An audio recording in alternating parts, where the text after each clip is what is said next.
Today on the Modern Business Podcast, we welcome AJ Titus. AJ is the president of Signarama, which is the West Palm Beach-based sign and graphics franchise. They've got, I think, over 700 locations open and many, many more in development. So today we learn about AJ, about his business, about his upbringing and franchising, as well as how they're using modern technology to change their industry. At the end of the episode, we get into a series of rapid fire questions, and I think you'll really enjoy and appreciate some of the responses. So listen to the end and enjoy. Welcome, I'm Ryan Hicks, and this is Modern Business, the podcast to learn from franchise business leaders and explore new business technology. Our community is about sharing knowledge and tools that help us achieve our goals in business and beyond. Thanks for being here, and welcome to Modern Business. We're here in Washington, D.C. Mm-hmm. We're at the Hamilton Hotel. We're at the International Franchise Association. What is this now called? The annual fly-in? The fly-in, yeah. The fly-in. Yeah. It goes back and forth from the other one to the... Yeah. But anyways, we have AJ Titus on the podcast. AJ, welcome. Thank you so much. It's a pleasure having you. Yeah, I appreciate you having me, Ryan. So I often hear it joked about. Franchise, people don't seek out a career in franchising. It kind of sucks people in. Yeah. But you have a bit of a different story because you were born into it. So tell us a little bit about your career journey and how you got started in Absolutely. Well, Ryan, it's funny. I joke with people that I'm serving a life sentence in franchising and within United Franchise Group. But my dad actually started the business 32 years ago. So my dad, with my grandfather, started Signarama, and it was in Farmingdale, New York. And was a little sign company. He actually went and sold the signs. A guy by the name of Jim Tatum made the signs. And 32 years later, we have around 800 locations in 50 countries worldwide. And so I grew up in franchising. I'm third generation franchise, third generation in the franchise business. And also in the sign business. I would say both things. I don't think many people grow up saying, hey, I'm going to be in the franchise business or in the sign business, and I'm in both. And so I wanted to be in both since I was a little kid. So, talk a little bit about how the sign business is changing. I actually have a quote here, and it says, by taking signage from the industrial facilities and warehouses to a clean, easily accessible retail space, Signarama instantly made the task of sign buying a much easier and more pleasant experience. So that was in what year was it founded? What year? In 86. Okay, so that was 1986. How do you see the sign business changing today in the sense of there's all these digital technologies and all that? And so how are you just looking at the landscape? Well, it's funny, Ryan, that a lot of the things are very different, and a lot of them are exactly the same. And so to this day, we're retail based, we're clean, we have a showroom. We're full service. All the things that we were founded on, we're still doing. But in the first showroom, there was no products that there were today. I mean, we have digital products now. The machines and the technology that we have today is light years from 32 years ago. I mean, there wasn't such thing as a digital printer at that point. Now you wouldn't start a sign company without a digital printer. And so just in the last 32 years, a lot of the industry has been developed online, but it hasn't taken any business away from us, because if you're running a business, Ryan, you're going to want to go to talk to someone, an expert who knows what they're doing about what your business looks like.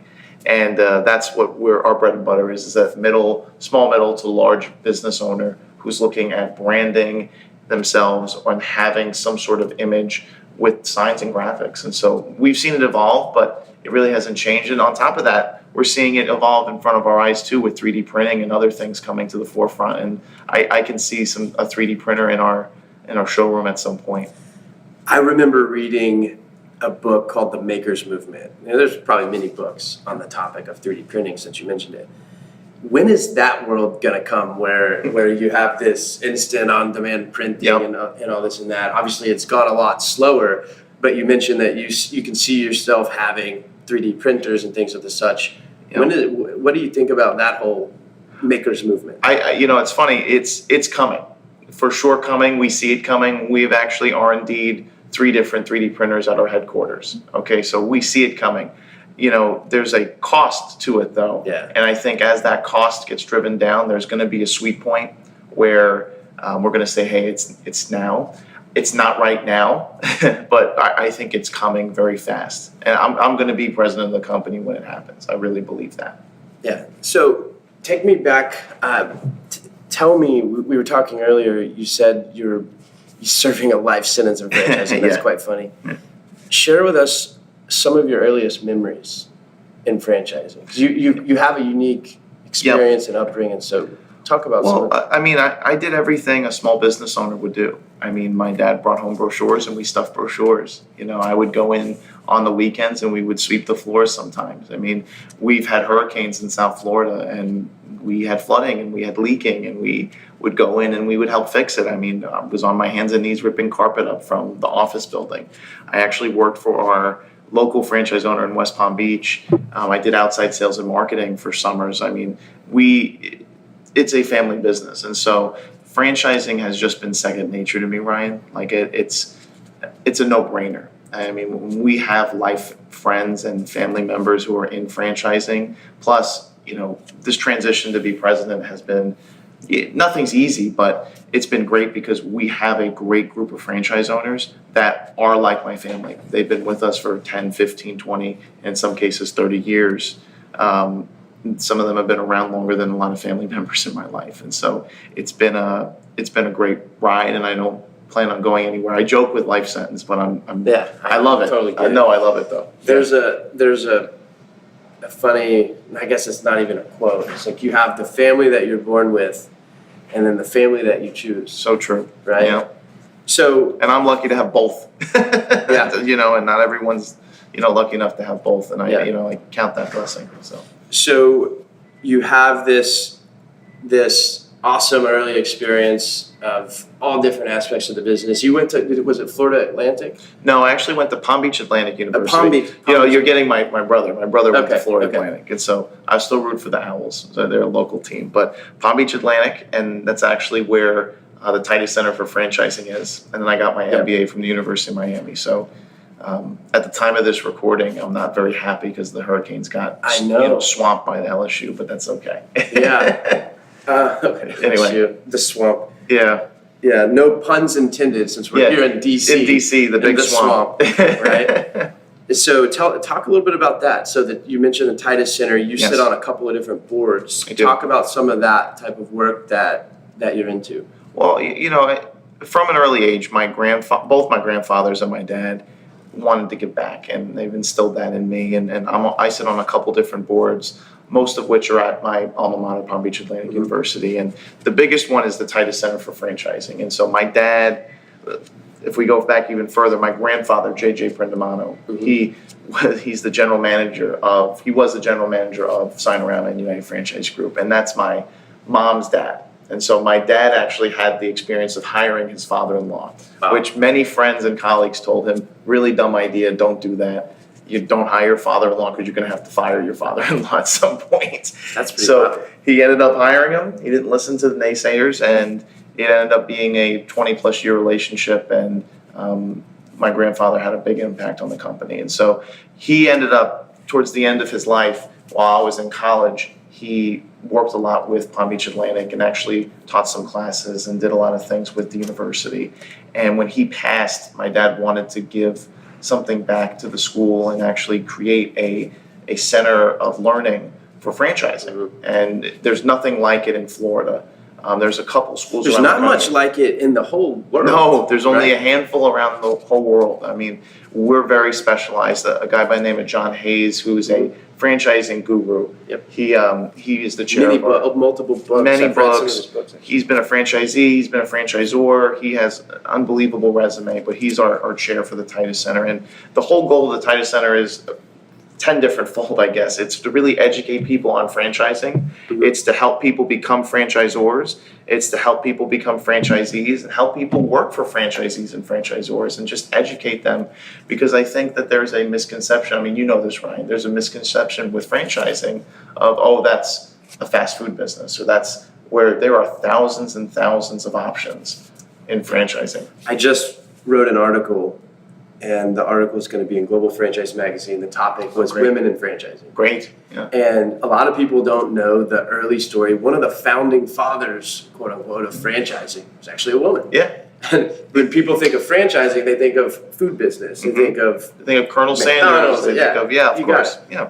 And it was actually a hair salon was the first kind of the modernization of franchising, because franchising goes way back, and we'll talk about all the different routes, but I just thought it was interesting. So there are a ton of options of different franchise organizations, different systems that you can buy into. At the end of the day, a very effective, it's a system. It is. You buy into a process, but what makes Signarama stand apart in your category? What's the secret sauce? It's a great question. I mean, there's a couple different things I would say. The first thing is the sign industry is a vibrant, growing industry. It is an industry where it's been around for 32 years, Ryan. It's not going anywhere. Technology is enhancing it, not deterring it. That's the big part of that. The second thing is Signarama has been around 32 years. We're a family-operated business. We're privately held. We're not publicly traded. We're not private equity. My dad is still the CEO of the company. I'm the president of the company, and I hope my kids take over the business. And we're a family business. There's some intangible value to that. But I think really our secret sauce is we're full service. We do everything from large outdoor signs to small indoor signs, vehicle wraps, ADA signage, digital signage, everything in between. We're not just a banner shop. We're going to set you up to become a full service sign company.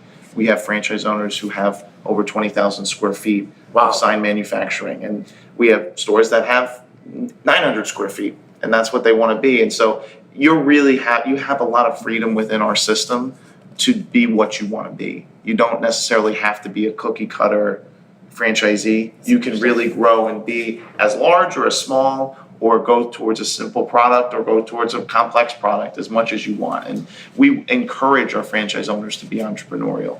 That's what we want.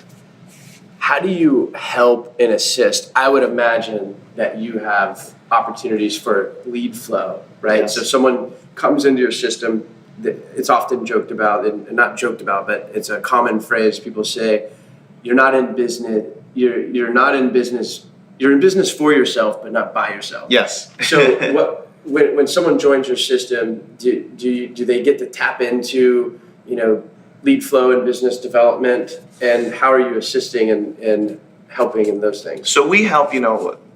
We have a marketing fund that's actually run by our franchise owners. So very different than what other franchise companies do, where we actually have owners who run it. It's a nonprofit separately from the corporate office, and so they work tirelessly with vendors and other people to drive traffic to the stores. Okay, we deal with, and I talk with big companies all the time, Ryan, who say, hey, I would love to do signage nationally. And I do visits. I meet with companies all the time and pass those leads to our franchise owners. We don't have any corporately run stores, so we don't make signs. We don't compete with our franchise owners. We don't believe in that either. We are a support system. Okay, so anything that we can help support our franchise owners with, we'll support our franchise owners with. Yeah, I have a quote here. It says, I think it was from your website, "We are an international corporation with small town dedication to service." Yeah. Right? Well, and that's franchising, right? I mean, that's what's great about franchising is we're a big company, but we're a small company. And we're really made up of small companies. And so we have to keep that local, link, if you can say, and so not get too high in the clouds. And we don't. I think we do an excellent job at working with our franchise owners and going into the grassroots and helping each person in their situation grow. And so it's that's what I love about franchising, honestly, is because I can go into a small town and have an impact and help someone be the world's largest sign and graphics franchise and still be the local sign company too. So, which is great. I don't know much about graphics. I'm not a graphic design artist. Okay. And I'm saying, let's say that I'm a potential franchisee. And you know what's funny? You probably know more than most people, but keep going with your question. Yeah, so I'm just saying, I actually know, I have a lot of experience working with graphic designers, but I'm putting myself in the perspective of someone that doesn't have any experience. Fair enough. Is this business a good business for folks like that? Yes. actually most of our franchise owners have no background, zero prior background, okay? I mean, we get people who, if you're driven with sales, you're a sales-driven person, you're an operations-driven person who likes to manage people and grow businesses, this is a business for you, okay? The product is a need-based product. It's not a luxury item. Everyone needs and uses the products, okay? You can walk into any organization around the country, they're gonna need your products, okay? All you have to do is go, smile, shake hands. I mean, you'll laugh, Ryan, but this is kind of family-run business story. You know, my dad threw me on the corner and said, go talk to all those businesses and I'll come pick you up. I probably was 10 years old, 11 years old. I didn't know anything about the sign industry. I came back with orders for a local franchise owner because all it is, Ryan, I'm with Signarama, I'm down the street. I see that you have some signs. Do you need anything? They'll tell you yes or no. And then if they say no, you give them the card, they're going to need your product at some point. And then they're going to think, this guy Ryan came into my shop, 2-3 weeks ago, I should give him a call. It's really that. I mean, I'm oversimplifying it for sure, but it really is. You don't need to know a lot about the industry, and you're going to learn, obviously, through our training and through our support and through the other franchise owners and the mentor program and all the things that we provide. But at the end of the day, you don't need to have that base knowledge. Do you provide services for other franchise organizations that you meet at events like this, for example? Oh, sure. Absolutely. We actually have a franchise owner with us. They're winning Franchise Owner of the Year. One of the owners have won Franchise Owner of the Year. And he's going to be networking. He's going to be talking with people. I mean, and that's what we encourage too. Yeah. Let's talk about we don't have to get in gory detail, but we're here in Washington, D.C. There's a few different critical items on the agenda for us to make the ask to the congressional leaders. Mm-hmm. Talk about the significance and the importance, because a lot of people listen to the podcast that have never been to this event, but talk about the importance of getting involved in stuff like this. Oh, it's extremely significant. I mean, there's people who love politics, and there's people who hate politics, and there's people who are indifferent. There's really three boats, okay? And, I love politics and I hate politics at the same breath, I think, like a lot of people in the political climate today. But it's so important to stand up for the industry that you're in. I mean, there are little things that can have a ripple effect. I mean, and they may just look like little things, Ryan, but they're really not little things. This joint employer issue is a huge issue and can have ripple effects forever. And I'm looking at this as my kids are going to be in this business, and I'm protecting this business for my kids, but it's also not even for my kids, it's for our franchisees. With the joint employer, is very, very troubling to me because the response has been, well, just get out of the business. Well, wait a second. You're the franchisor. You're supposed to help them with these issues. You're supposed to coach them through them. And there's a bit of a catch-22 because if you look at the second one of the other kind of items on the initiatives on the agenda for this year is there's the brand trademark laws, and it's basically it puts you in a double bind. It does. And at the end of the day, the franchisee, they run the business, they own the business. When they sell their business, they get the benefit of selling their business. We don't see the profits from that business. We make our money on royalties, okay? And so there is a clear franchisee-franchisor relationship, okay? I'm never going to go into a franchise owner's location and say, hey, fire this person.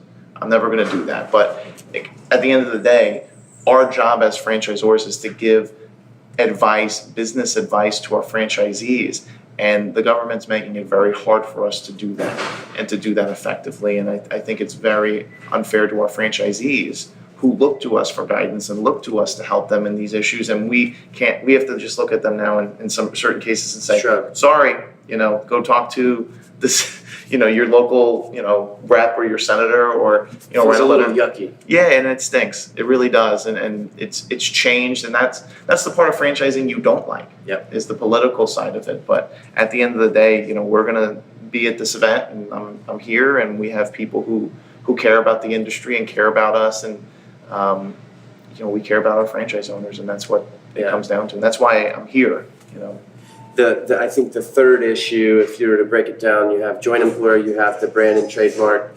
There's a couple of little initiatives there, and then the third one is some tax reform. I think that one should get taken care of. But there was essentially, what was it, like a 10-year cliff on how the language was worded, and so the third initiative is basically for us to help make that not be. Yeah, obviously that's important.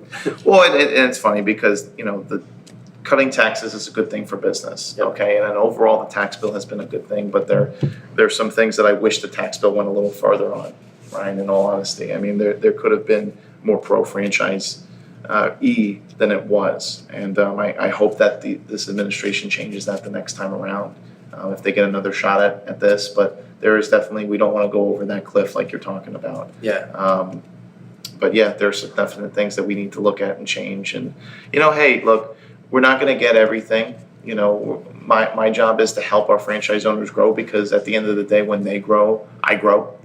So they make more money, I make more money, and everyone wins. And so I guess I'm, in a way, an advocate for our franchisees, which makes me an advocate for the franchisors. But we need to keep fighting and keep working, and that's why we're going to keep getting franchise owners involved and other franchisees, and that's how we're going to work on it. So, and you brought a couple of them with you? We did, yes. No, we brought a franchise owner from Detroit, Michigan. He's been with us over 15 years.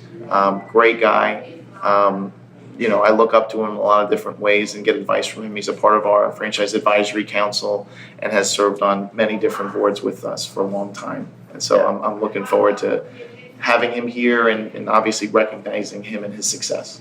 Yeah, and by the way, for the folks listening, I'll put in the show notes, I don't have off the top of my head where you can get more information on this particular event in Washington. It's every September. I'll put a link. Do you know off the top of your head? I don't. No. I'll put a link in the show notes, but go to the International Franchise Association's website. It's on there. I'll put the link. It's absolutely critical. And franchisees, really, obviously there's a lot of franchisors here, but I think the overwhelming majority of the numbers of people are a lot of franchisees here, because at the end of the day, it's about the local, like you said earlier, of how your business, you really look at the local impact. At the end of the day, that's where it matters, because let's say that if you're on the team red or team blue, it doesn't matter. You go sit in front of your representative, and you can find a lot of commonality. It's really important. If you care about small business, you care about franchising. Yep. Period.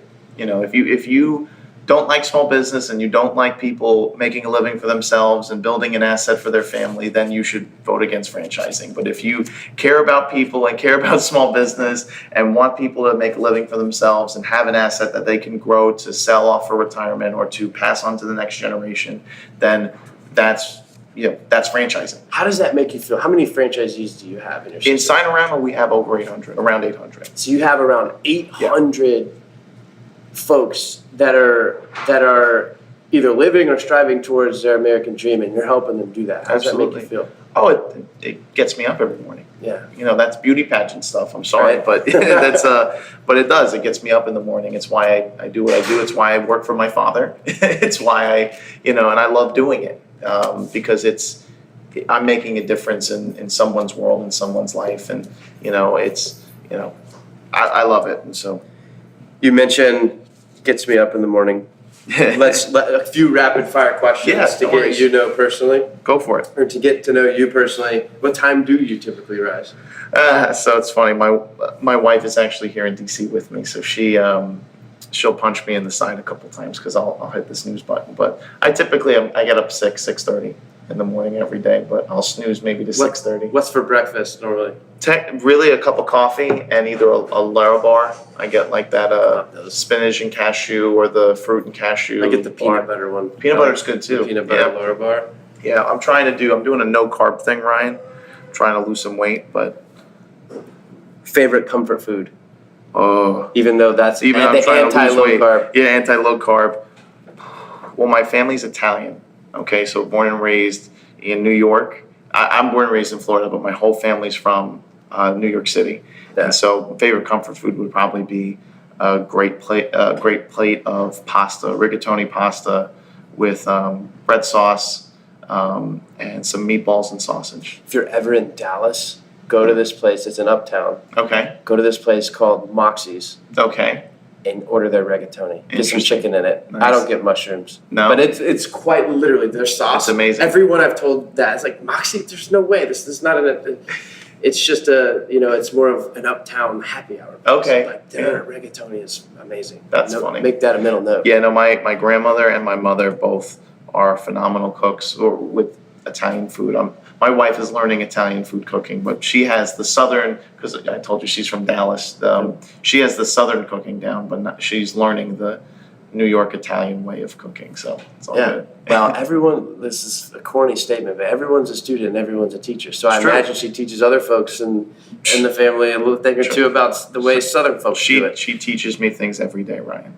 Yeah. Every day. And on top of that, it was funny. So we were talking, and I'm married a year in a week and a half, or Congrats. 2 years in a week and a half. So it's the newlywed stuff you learn in marriage. But no, my growing up, I always had like Italian food and New York, kind of that cuisine, where Laura had these other things. And so now she's coming here and she's cooking meatloaf, and my mom's like, "You like meatloaf?" I'm like, "You never cook me meatloaf. Meatloaf's great." I don't know what you're talking about. So it's funny stuff. Where is shock. your dream vacation? Where's if you're going to go get away from the business, even though you strike me as a person that doesn't really want to get away from the business much, but where's that relaxing place for you? So quick funny story. My family is a big basketball family. So my dad played basketball in college, D2, and I played basketball throughout college. I didn't play for the team, but I played in murals and stuff, so I love it. So, Jim Boeheim is the coach for Syracuse. Yep. And Legendary. Yep. And so there's a funny story about how there's all these coaches were in the Bahamas and they're relaxing, and one of the coaches looks at Jim and says, "Hey Jim, where else would you rather be?" And he says, "I'd rather be in a really cold gym in Syracuse." Nice. Because that's where he would be. And so I probably fall into that boat of, AJ, where would you like to be? Is I'd like to be in West Palm Beach, Florida, at the office, working on the business. Place to be. No, that's fair enough. Fair enough. So people are listening to you say. I'm a big traveler. I travel all the time, Ryan, for our franchise owners. I'm all over the place internationally as well. But my favorite vacation spot was our honeymoon, actually in Banff, Alberta. In British Columbia. We actually drove in Canada. We ended up in Banff, Lake Louise, Calgary. It was beautiful. I mean, it's some of the most beautiful places on the planet, in my opinion. Gorgeous countryside. Beautiful. And Lake Louise especially. I mean, there's a picture I have that I'm going to have until I die. Yeah. And it's just my wife and I with Lake Louise in the background, and it just looks like we're behind a green screen. It looks fake. I mean, if you saw the picture, it'd be like, no way, this is real. So that would probably be, and it's relaxing. We just hiked around, quiet nature. That's what I'm looking for. And since I'm from Florida, Ryan, I want the cold weather. Right? I go to the cold weather. It's like me. I'm from Texas, and I spent 3.5 years living in Colorado, and people say, "Oh, it's cold." It's freezing. I loved it. It was awesome. Because snow was such a novel thing to me. Yeah. Mountains were a novel thing to me. Well, it's funny, growing up in Florida, even with my family from New York, my dad and mom wanted to leave the cold weather. And so the first time I ever saw snow, Empire State Building, when I was 12 years old. I was on the top of the Empire State Building, really neat. And it was flurry, but I hadn't seen snow until I was 12 years old. That's two neat things, and for your first time for it to be on the Empire State Building.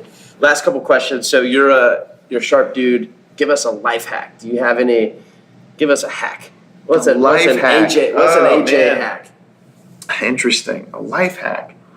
Well, I'm definitely on I don't know if tough question. No, I don't know if this is appropriate for the podcast or not, but I'm definitely on the baby wipes versus toilet paper bandwagon. I think that stuff, that's life-changing. So if you're still using dry toilet paper, you should really think about doing? wipes. That's funny. Baby wipes, yeah. Definitely a life changer. That's an awesome response. Definitely a life changer, so. And last question. We talked about the business, and we went and talked about some of the personal stuff. What is the business philosophy? If you were to boil down, like, here's how I operate the business. What would be your business philosophy? So there's there's two different answers to this question. You know, we have a mission statement at United Franchise Group, and it's we have one customer, our franchise owner. When they're successful, we're successful. That's the beauty pageant answer, but at the end of the day, it's really true on what we do. You know, it's we have one customer, our franchise owner. That is really, we have one customer. When they are successful, we're successful. We don't get paid until our franchise owner makes money and gets paid. And so that's that answer. And so that's our philosophy from United Franchise Group's and Signarama's perspective. From my perspective, I have kind of rules to live by that I've written down over the years and have inherited from my grandfather and from Jim Tatum, my boss, and from other people. And so the quick one is striving for value, constantly learning, always improving. Those are my 3 sentences. So striving for value, you have to bring people value. You have to bring franchise owners value. You have to bring people that you meet value.